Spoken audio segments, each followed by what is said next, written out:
Hello，大家好，欢迎来到慢活成长笔记。你有没有发现，身边总有一些人，他们看起来并没有比你更拼命，每天准时下班，有空运动，甚至还有时间陪家人出游。然而，几年过去了，他们的专业能力、思维深度，甚至是财富累积，却莫名其妙的把你甩开了一大截。这种不费力的胜出背后，难道真的只是运气吗？不瞒你说，我以前也曾经是一个追求大快时间的信徒。那时候我找了很多时间管理大师的方法，想要每天强迫自己空出完整的2个小时来写作或进修。我当时觉得这样最合理，因为深度工作本来就该专注，但结果却非常的挫败，因为职场生活充满意外。那一整块的时间往往会被会议或紧急电话切得粉碎。那时候我常陷入一种自责的恶性循环，觉得是自己的自律力不足。坦白讲，我发现这种等我有空再说，等周末再拼的拖延心理，其实就是阻碍成长的最大坑洞。我一直以为改变人生需要大刀阔斧的整块时间，然而事实证明，真正的转机往往藏在细节处。真正拉开差距的关键，其实是那些我们平时随手扔掉、觉得不算什么的零碎时间。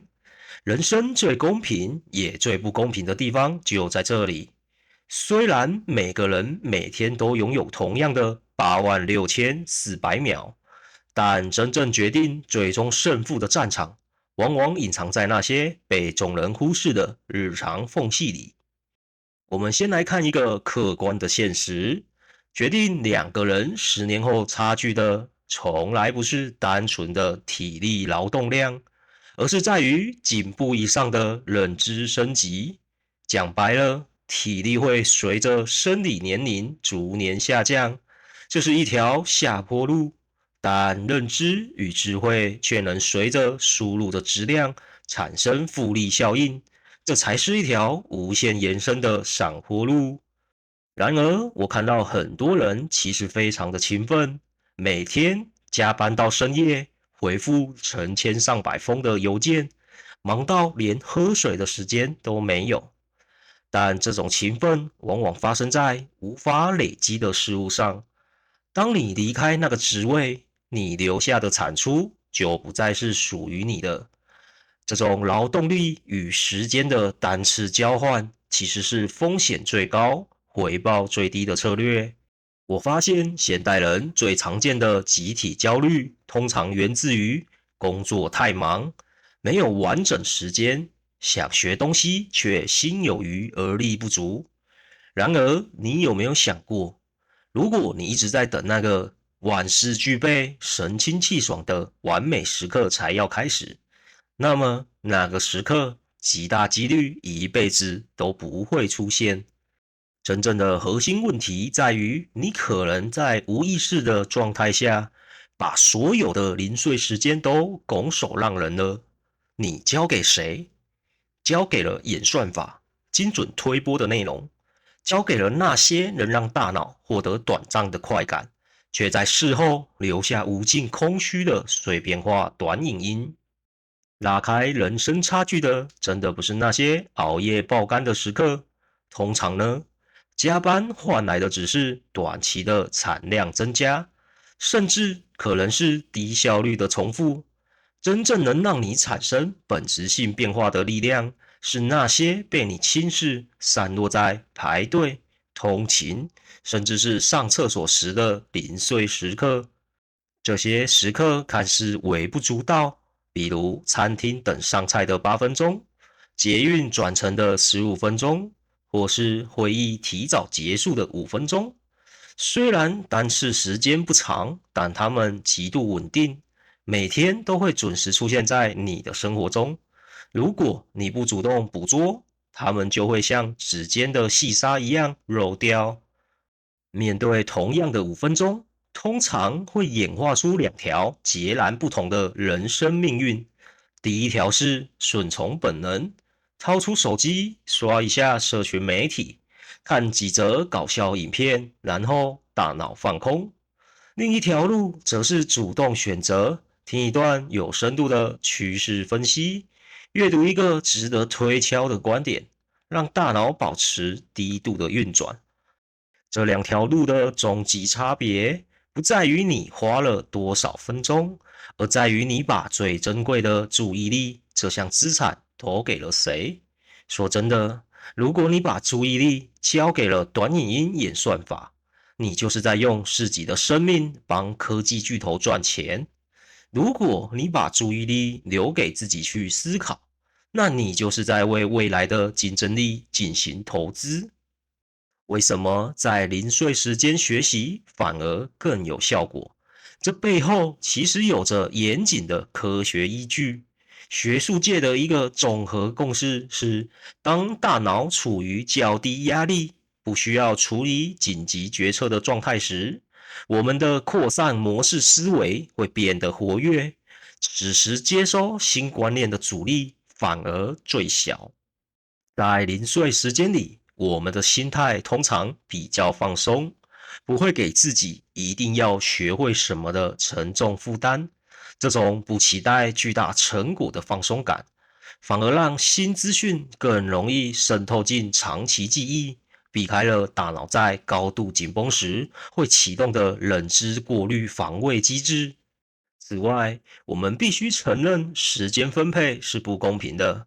在经历了一整天高强度的职场搏斗后，回到家还要求自己正襟危坐的读一本学术巨作，这对大多数的人来说都是不人道的折磨。对于现代劳动者来说，白天的零碎时间往往是大脑唯一还算清醒且有余力的黄金时段。但这里隐藏着一个巨大的认知陷阱。你以为你在接收资讯，其实你可能只是在消耗时间。很多人会安慰自己说：“我有看新闻啊，我有关注财经动态啊。”但老实说，这些未经内化的即时资讯，大多只是噪音，很难在大脑中留下任何具有复利价值的资产。追逐即时新闻或刷社群时事，更多时候是为了消除错失恐惧症，寻求一种我有跟上社会的虚假安全感。这种输入完全缺乏结构性，像烟火一样炸开的那一刻很亮，但随即灰飞烟灭，无法在你的思维底层形成稳固的支撑。真正能产生累积效应的学习，通常具备三个可辨识的特征。第一，在吸收之后，你能用自己的一句话把它解释清楚。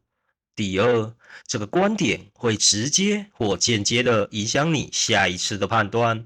第三，它具有强烈的穿透力，在接下来的几天内会不自觉的从你的脑海中浮现。大脑的升级其实真的不需要漫长的闭关修行。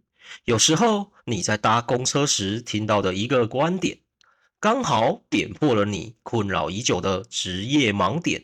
那个瞬间的啊哈时刻，其价值可能超越你读10本平庸的工具书。它会像种子一样，慢慢改变你人生航行的航向。所以，我今天想跟大家分享一个更符合人性、更不容易失败的零碎时间升级方案。我们不需要把自己活得像个苦行僧，把生活切得支离破碎，搞得好像现在是神圣学习时间，现在是卑微休息时间。那样的对立感只会让你更容易产生厌倦。更聪明的做法是无感融入，比如吃饭的时候，本来就可以顺便听一点有价值的 podcast，这不需要额外体力。通勤等人的时候也一样，你不用给自己安排艰难的课程，你只需要练习一件最简单的事，那就是拒绝把这些零碎时间轻易的交给短影音。如果在一段短短5分钟的空档里，你只内化了一个有用的思维模型，甚至只是记住了一个让你警醒的案例，那累积下来的量就已经非常惊人了。这不是在考验你的自律力，这本质上是一种低成本的资产替换。讲白了，这不是在逼你努力，也不是在剥夺你的休息权，我们只是在做一个更划算的交易，把原本会被垃圾资讯填满，甚至会让大脑因为过度刺激而疲惫的无效输入，换成对自己未来更有滋养的内容。这是一种顺便的进步，压力极低，成功率极高。我观察多年后发现，世界上最稀缺的资源，从来不是金钱，也不是时间，而是你每天的注意力总额。你把注意力投射在哪里，你的生命就会在那里开花结果。这就像理财，每个人每天发放的利息，时间是一样多，但你选择投资标的就是内容。决定了你最终的贫富。如果你长期将注意力耗费在那些高强度、短频率的官能刺激上，大脑的奖励路径会被彻底的重塑。学术界的共识普遍认为，这种数位吗啡会逐渐降低人类处理复杂问题的韧性，让你的深度专注力萎缩。最终失去思考长远问题的能力。短影音虽然标榜着舒压，但它背后的代价其实非常的高昂。它以极快的节奏占据你的脑容量，却不留下任何结构性的知识。它让大脑不断的分泌多巴胺，让你结束活动后反而感到前所未有的精神疲劳。最危险的是，它会营造出一种我有在休息的错误错觉。这就是为什么现代人会有一种越休息越累的怪象。滑手机并不是在让大脑充电，而是在让大脑在高负载状态下空转。在长期主义的竞争框架下，这种习惯会像白蚁一样，一点一滴的蛀空你未来的核心竞争力。我们来对比两种极端的人。角色 A 是被动消耗者，他所有的零碎时间都被手机绑架，吃饭滑，通勤滑，睡前滑。10年过去了，他的思维深度还停留在原地，甚至因为注意力严重退化，他在面对人生重大选择时，往往只能依赖直觉或是大众情绪。角色 B 则是主动投资者，他在零碎的时间里偶尔进行思维补贴，他不需要苦读，只是每天习惯听一个观点，思考5分钟。这种行为不需要强大的意志力，只需要一点点的自觉。10年后，他的知识地图会变得异常完整。在面对人生风浪时，他拥有更多的选择权与应对方案。这绝对不是天赋的差异，更不是运气的分配不均，这单纯只是零碎时间利用模型所产生的累积效应。坦白讲，运气可能会让你在短时间内爆红，但只有这种长期一致的选择习惯，才能真正决定你人生的终局高度。如果我们把视角带入投资领域，你会观察到，多数投资人的惨赔，往往不是因为他们分析不出哪只股票会涨，而是因为他们平时的认知输入太过单薄，导致在市场剧烈波动的关键时刻，大脑无法提供足够的逻辑支持，进而做出了情绪化的错误决定。你每天在零碎时间里喂养大脑什么样的内容，你的大脑就会在关键时刻回馈你什么样的决策品质。如果你平时喂养的是娱乐垃圾，你怎么能期待它在面对人生关卡时，能帮你做出有质感、有远见的战略判断呢？回想我自己刚踏入职场的那几年，我和身边的同事看起来真的没什么不同。我们领着差不多的底薪，做着同样杂乱的事物。然而现在回头看，那微小的在捷运上多听一本书的习惯，经过5、6年的发酵，既然在思维广度上拉开了难以跨越的鸿沟。我深深体会到，真正决定你未来高度的关键，不是老板对你的主观评价，也不是公司规模有多大，最核心的变量只有3个：第一，你的零碎时间如何被分配；第二，你把注意力这项资产交给了谁；第三，你是否能把这个微小的投资坚持的足够久。我个人非常推崇这种慢成长的哲学。它虽然看起来不够激情、不够快，但它却是最稳健、风险最低的路径。我们不需要追求那种消耗灵魂的突飞猛进，我们只需要在日常生活的每一个小缝隙里，让自己比5分钟前稍微更清醒一点点。在这里，我想诚挚的请大家停下来，进行一次诚实的自我检核三问。第一，回想一下，你今天最近一次的零碎时间是在看什么内容呢？第二，那些内容在1年后还会对你的生命产生任何价值吗？第三，如果你就这样维持10年，你会满意那个未来的自己吗？如果你发现答案让你感到不安，这其实是件好事，因为这代表你开始觉醒了。不要试图明天就变成另一个人，那不现实。你只需要在下一次等车或排队时，试着先不要点开那个短影音 APP，改去听一些你有兴趣的知识频道，哪怕只听2、3分钟也好。请永远记住，人生中那些真正让你胜出的时刻，往往不是发生在聚光灯下拼命的瞬间，更不是发生在那些需要燃烧灵魂去搏斗的战场。